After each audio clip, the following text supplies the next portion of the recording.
Il n'est pas rare qu'après un déjeuner, la sensation de faim revienne rapidement, qu'on dise, comme vient de le faire Julie pendant la pub, j'ai faim. Et pour cause, vous confirmez. Petit-déj à 5h30 quand C'est même vrai. pour moi. Oui, mais entre-temps, il y a les gâteaux, il y a les pains au chocolat, il y a Vous les rigolez, mais fruits. je prends rien de tout ça. Ouais, c'est ça, oui. Alors, certains aliments permettent de se rassasier plus que d'autres. Quels sont ces aliments et pourquoi faut-il les éviter? On va voir ça avec vous, docteur Jean-Michel Cohen. D'abord, c'est quoi la satiété? Alors la satiété, c'est le mécanisme qui nous permet d'arrêter la consommation des aliments. C'est donc, ça nous signale que nous n'avons plus faim. Alors c'est un mécanisme assez complexe parce qu'il est sous l'influence de plusieurs facteurs. Et ces facteurs sont sous la régulation d'un organe qu'on appelle l'hypothalamus. C'est une petite zone qu'on a dans le cerveau. Et plus exactement à l'intérieur du cerveau, dans cette hypothalamus, un tout petit segment qui s'appelle le noyau arqué, qui va recevoir des signaux qui nous disent de temps en temps tu vas avoir faim ou tu n'as pas faim. Et la complexité du mécanisme, c'est qu'à côté de ce petit noyau arqué se trouvent les centres du plaisir. Ça veut dire que par moment, de temps en temps, ils peuvent être stimulés et c'est ce qui fait qu'on confond de temps en temps l'appétit avec la vraie faim et qu'on confuse et donc que de ce fait, on mange alors qu'on n'a plus faim selon le sens organique du terme. Mais comment c'est possible que le cerveau nous dise qu'on a faim alors qu'on a mangé? En fait, on va être prévenu parce que c'est ça qui est miraculeux.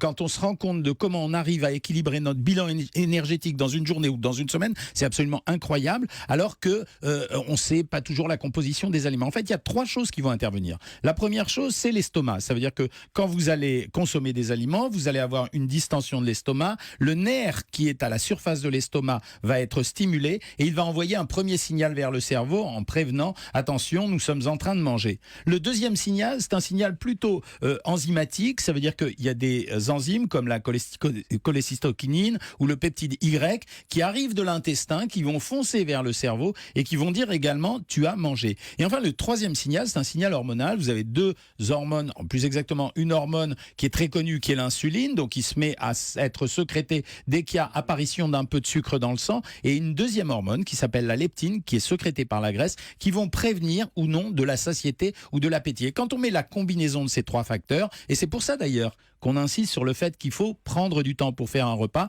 c'est quand ces 3 facteurs interviennent qu'on est prévenu qu'on n'a plus faim. Mais comment c'est possible que certains aliments donnent faim au lieu de rassasier? J'ai du mal à comprendre. Parce qu'à partir du moment où on mange, ça devrait couper la faim. Alors, il y a une double explication. On s'est toujours bagarré là-dessus. Il y a un premier signal qui est le taux de sucre dans le sang. Alors, on s'est toujours dit que quand on consommait trop de sucre, ça appelait l'envie de manger. Pourquoi? Parce que trop de sucre dans le sang... Le sucre, on dit. Voilà, le sucre appelle le sucre, mais par quel mécanisme? Simplement, trop de sucre dans le sang entraîne une sécrétion de l'insuline. L'insuline fait rentrer le sucre dans les cellules, mais en même temps, il va aller jusqu'au cerveau et il va dire nous avons faim parce que nous sommes en train de faire rentrer le sucre dans les cellules. Le deuxième mécanisme, et là c'est vraiment important parce qu'il y a eu récemment des études intéressantes là-dessus, c'est le taux de graisse qui circule dans le sang. Et on pense qu'avoir un minimum de taux de graisse, et notamment des oméga 3, pourrait prévenir plus rapidement de la satiété que si on ne mangeait pas de graisse, qui a conduit ces derniers temps à dire faites attention justement à l'équilibre alimentaire, ne consommez pas que du sucre à certains moments de la journée et consommez parfois des graisses. C'est par exemple le cas des gens qui prennent intuitivement des barres chocolatées dans l'après-midi. Alors, on va essayer de lister ces aliments qui, a priori, ne rassasient pas totalement. Vous avez commencé en nous parlant des sushis, par exemple. Alors oui, parce que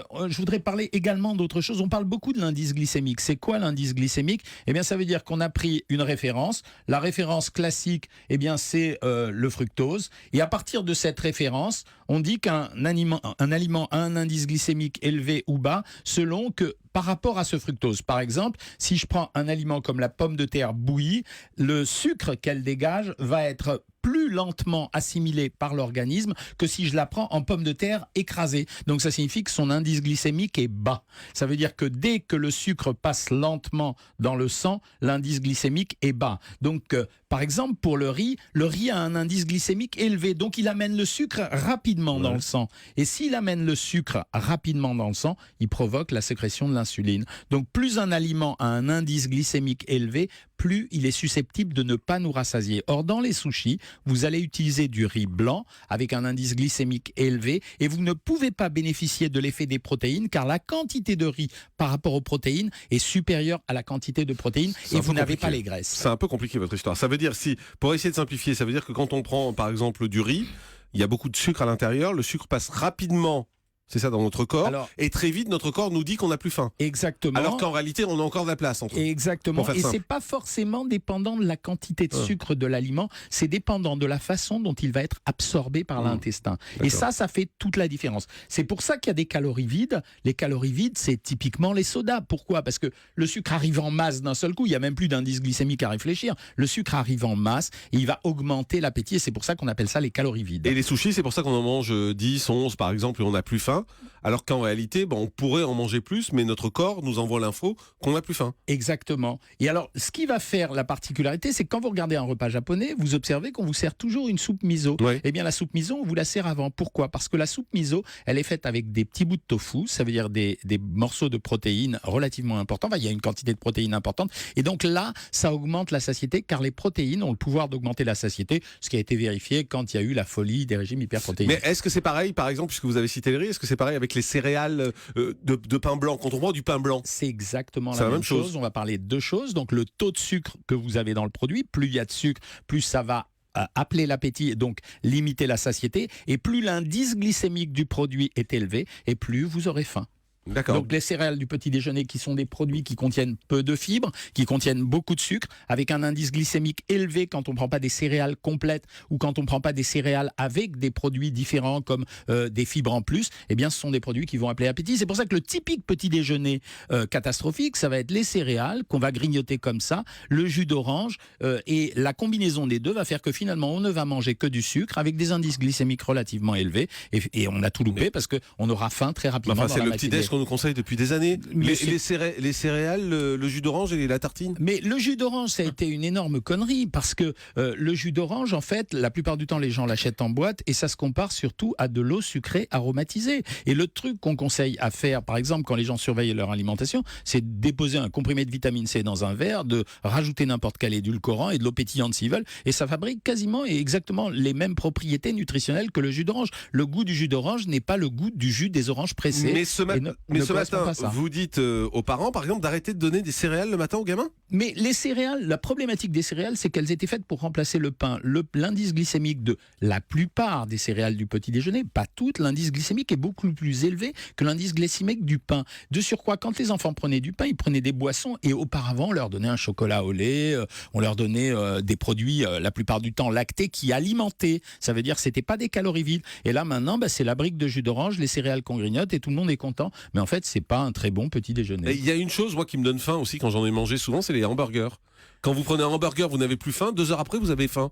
Alors C'est normal ? là, ça va dépendre. Il y a deux choses. Il y a deux types d'hamburgers. D'abord, les pains industriels qu'on utilise dans les hamburgers sont souvent des pains qui sont enrichis en sucre. On l'a dénoncé à plusieurs reprises. Mais surtout, l'accumulation trop rapide du produit, parce qu'en fait, c'est une forte densité nutritionnelle qui est avalée rapidement, fait que ça nous empêche de ressentir les signaux de la satiété. Alors, ça va dépendre quand même de l'harmonie du hamburger. C'est-à-dire s'il y a une quantité de viande relativement importante, ce qui n'est pas souvent le cas, d'ailleurs, sauf dans les hamburgers type artisanaux, avec un petit peu de fromage, ça marchera quand même. Mais si ce sont les hamburgers de fast-food, on est quand même plus limite là-dessus. Alors, il faut vraiment choisir. C'est justement la question qu'on a au standard. Bonjour Rémi.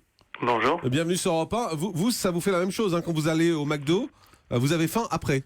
Sauf que je vais au McDo, je prends un menu et 1 heure après j'ai faim. Du coup aujourd'hui quand je vais au McDo j'ai tendance à prendre plus qu'un menu, mais j'ai toujours faim 1 heure après et je me demande pourquoi. Pourtant c'est très copieux le McDo. Mais Et c'est très gras. le menu, c'est-à-dire avec les frites, avec la boisson. La boisson, les frites, le hamburger, et si au passage je peux prendre un dessert, je prends un dessert aussi, oui. Alors, Dr Cohen, c'est normal Alors, qu'il ait faim après. c'est toute l'ambiguïté de ces fast-food, pas seulement McDo, parce qu'ils servent souvent de symbole. C'est que d'un côté, vous avez des produits qui peuvent parfois être vraiment bien équilibrés. C'est le cas chez McDo, par exemple, du Big Mac. Contrairement à ce qu'on pense, le Big Mac est un produit équilibré. Je teste pas en termes de goût, je raconte pas les symboles que ça véhicule, etc.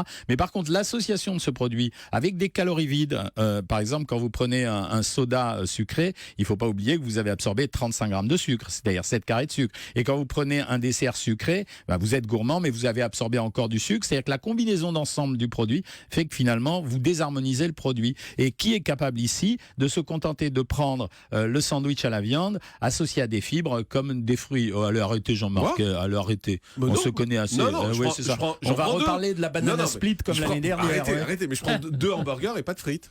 Ah oui, d'accord. Oui. C'est bien ça. C'est une autre stratégie. C'est Et pas vous bien avez faim après? J'ai un peu faim après. Bon, mais c'est un problème pathologique grave.